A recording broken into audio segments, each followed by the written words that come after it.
রাজবাড়িটা কোন দিকে গো? কে তুই? আর তুই তো এ রাজ্যে নয় বটে। না না, আমি তো অনেক দূর থেকে এসেছি বটে। কি চাই তোর? রাজবাড়িটা কোন দিকে? রাজবাড়ি দিয়ে তুই কি করবি? আমার খুব দরকার ওখানে। দরকার? দরকার না ছাই। এ তো দেখছি খেতে দিলে শুতে চাই বটে। হ্যাঁ? আরে রথের মেলা বলে সেই জন্য রানীমা ফটক খুলে দিয়েছে, তাই এখানে ঢুকতে পেরেছিস। অন্যদিন হলে এখানে ঢুকতেও পারতিস না। আর এখানে ঢুকেও তো দেখছি তোর আশা মেটেনি। এবার রাজবাড়ি যাবি বলছিস? রথের মেলা দেখে যা, কেটে পড় দেখি এখানে।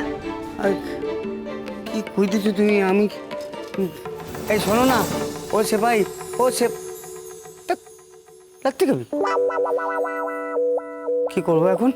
হ্যাঁ, এর যা মেজাজ, আবার যদি একে ধরতে যাই, বাবা এও মেরে আমাকে পিটিয়ে ছাতু করে দিতে পারে। এর থেকে দূরে দূরেই থাকি। ও ভাই, ও গোপাল, কোথায় গেলি ভাই? আমার আর সময় নষ্ট করার মতো সময় নেই। দুদিন অতিক্রান্ত হয়েছে পঞ্চানন। এবার তোমাকে বলতে হবে যে ভূতের তেল কি। মহারাজ, শুধু এ রাজ্যে নয়, এ রাজ্যের বাইরেও আপনার কথা মতো আমি সন্ধান করেছি, কিন্তু মহারাজ এই তেলের সন্ধান পাওয়া যায়নি। সুতরাং ভূতের তেল বলে কিছু নেই, এর কোনো অস্তিত্বই নেই। না পঞ্চানন, এটা হতে পারে না। তুমি ওই তেলের সন্ধান পাওনি বলেই যে ভূতের তেলের কোনো অস্তিত্ব নেই, এটা হতে পারে না।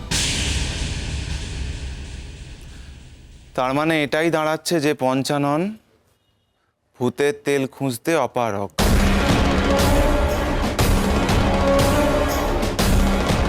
তুমি হার মেনে নিচ্ছ তো পঞ্চানন? হার? হার কি করে মানবো মহারাজ?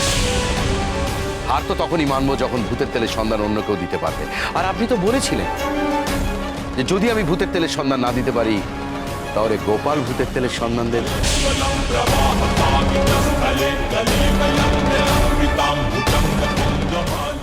তাহলে তখন গোপালের পালা। তাহলে গোপাল যাক, ভূতের তেলের সন্ধান করে নিয়ে আসুক। যদি না পারে মহারাজ, তাহলে তো ধরে নিতেই হবে ভূতের তেল বলে কিছু হয় না, তার কোনো অস্তিত্বই নেই। পঞ্চানন ঠিকই বলেছে গোপাল। শর্ত অনুসারে এবার তোকে বলতে হবে যে ভূতের তেল কি।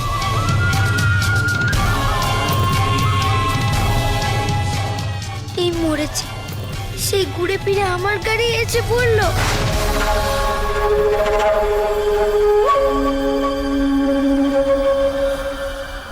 মহারাজ, আমারে একটু সময় দিন। আবার কিসের সময় মহারাজ? গোপাল তো জানতো যে শাস্ত্রী মশাই না পারলে ওকে এটা খুঁজে বার করতে হবে, তো ও ভেবে রাখেনি কেন? হ্যাঁ, ঠিক কথা। গোপাল, তোকে আর সময় দেওয়া যাবে না। সময় তুই পেয়েছিস, তোকে এখনই বলতে হবে।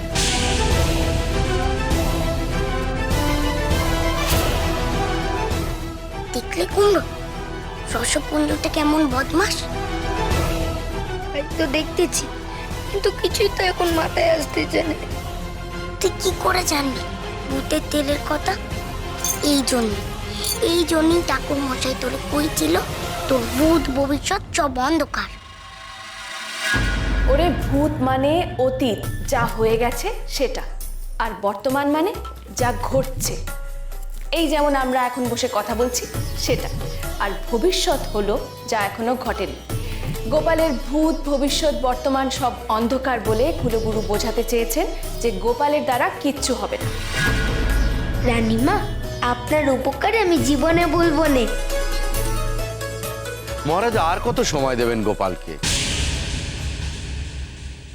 গোপাল যদি ভূতের তেলের সন্ধান না পায়, তাহলে তো আপনি এবার ঘোষণা করে দিন যে ভূতের তেল বলে কিছু হয় না, তার কোনো অস্তিত্ব নেই। আছে মহারাজ, আমার মন কইতেছে ভূতের তেল আছে।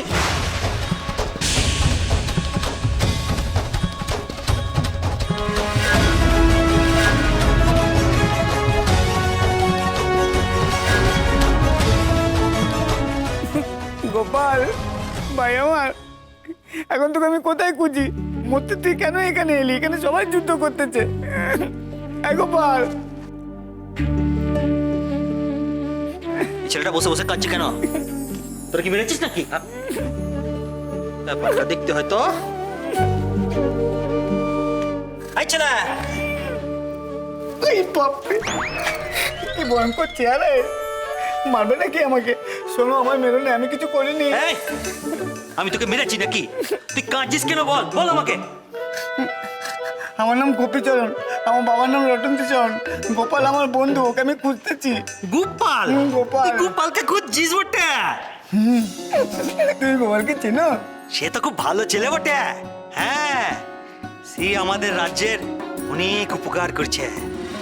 রথটাকে মাসির বাড়ি নিয়ে যেতে পারিনি, আর সেই জন্যই মাসির বাড়িকে রথের কাছে নিয়ে চলে এসেছি। এই তো জগন্নাথ ঠাকুরের মাসির বাড়ি।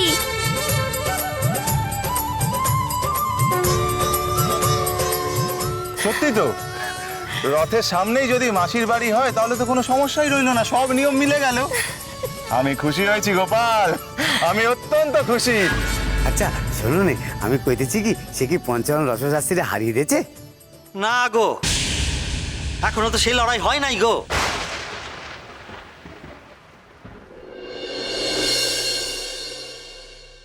ভূতের এই গানিতে পিসি যেমন তেল বের করা যায় না, তেমনি ভূত মানে কি শুধু ভূত নাকি? ভূত মানে অতীত বা পুরনো। তাই আমার মনে হয় স্বর্গত মহারাজ কোনো পুরনো তেলের কথা কয়ে গেছে, যা লোকানো আছে।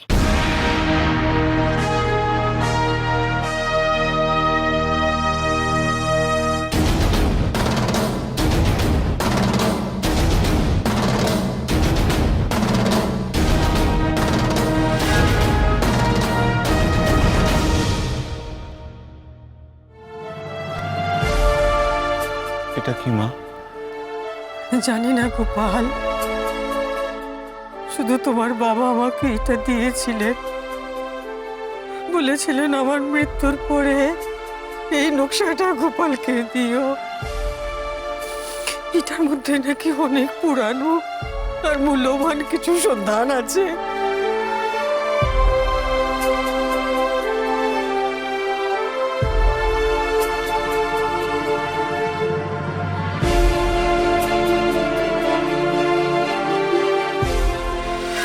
মা, তোমার নকশার কথাটা মনে আছে? হ্যাঁ সত্যই তো। রানী, আপনি একটু নকশাটা নিয়ে আসতে পারবেন? নিশ্চয়ই মহারাজ।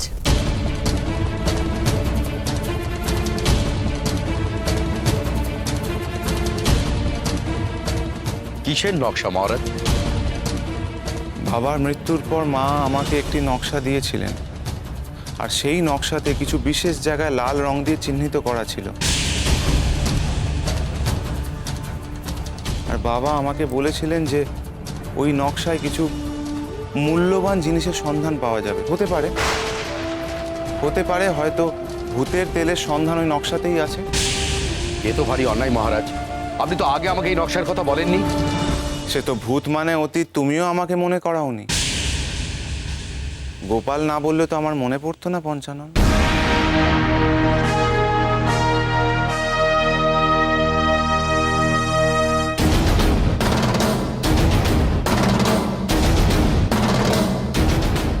এই নিন মহারাজ। ধন্যবাদ।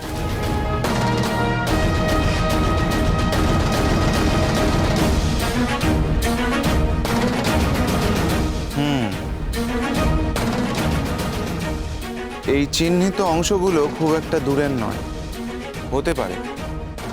হতে পারে এখানেই ভূতের তেল আছে। মহারাজ, এ রাজ্যে ওই জিনিস নেই, আর যদি থাকতো মহারাজ তাহলে কি কারো চোখে পড়তো না? অপরাধ নেবেন না তো পঞ্চানন ঠাকুর, একখান কথা কই। দেখুন, আপনার গায়ে যে পৈতে কান আছে সে তো আর কেউ দেখতে পাচ্ছে না, তার মানে কি আপনার গায়ে পৈতে নেই? একদম ঠিক। হতেই তো পারে যে এই তেল আমাদের চোখের আড়ালে আছে।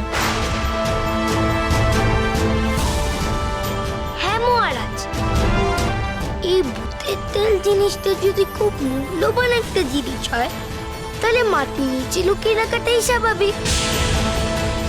হ্যাঁ মহারাজ, আমার মনে হচ্ছে গোপাল একদম ঠিক কথা বলছে। হ্যাঁ গোপাল, একটু ও জায়গাটা খুঁজে দেখ। মন্ত্রী, এই মুহূর্তে খনন কার্য শুরু করা হোক। যা পাওয়া যাবে সন্ধ্যের মধ্যে সেটা রাজপ্রাসাদে নিয়ে আসতে হবে। এখনকার মতো সভা মুলতবি। মহারাজ, এটাই আমার শেষ কথা। ভূতের তেল যদি নাই পাওয়া যায় তাহলে এবার পরীক্ষা হবে আমার শর্ত মতো।